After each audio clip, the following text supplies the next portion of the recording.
I'm here in Medjugorje and I'm with, what's your name? Brother Peter from the Jericho Benedictine community. We're here on pilgrimage.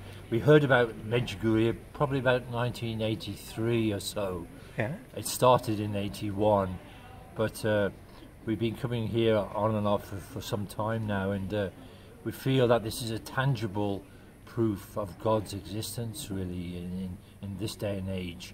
That miracles happen at the very beginning with the sun and these supernatural things, but now it's a deeper and a Catholic experience now with the Eucharist, the Mass and prayer, and the need for that, and the need for the reality of the teachings of the Church, with the Church so mixed up these days maybe in a way.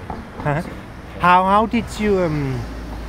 How did you hear first time about Medjugorje? Who told you about Medjugorje? I think it was when I was working as a monk in Dundee, Scotland, and someone knocked on the door and gave me a gold rosary, and she said, "This happened in Medjugorje," and I said, "What is Medjugorje?" And it was the colour. I know it's a spectacular thing, but it was the first thing that was happening very much in the early days. That the rosaries? The rosaries were turning gold, and the sky, the sun was spinning, and there. But my friend. And what did you think when you saw that? What did you think about Medjugorje? I investigated it more, and I saw some videos when were coming out, and then I eventually came here in the late 80s, early 90s. And how often did you come here? I've been here about 10 times. 10 times now? 10 times. And did you receive any graces here, personal graces, healing graces? Just the knowledge and the conviction that that God was real, Our Lady was real, and the need to pray really. We're like kettles, we boil out of steam, and we need to replenish ourselves often. And all early Christians all had a life of prayer, you see, not just on a Sunday or every now and again, but far more often to experience the love of God, and we need to replenish this very often. And what would you tell people who don't know about Medjugorje, even not Catholic? What is Medjugorje about? Why should they come here?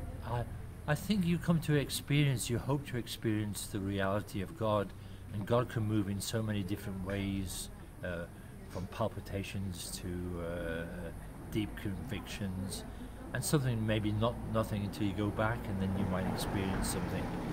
But also I think that there's the secrets may hold something as well to people, to show the reality that God is appearing, and maybe that will result in more people being interested. And maybe there'll be more of a supernatural display really, because sometimes it's hard to believe in God, you know, and it's a gift from God to have.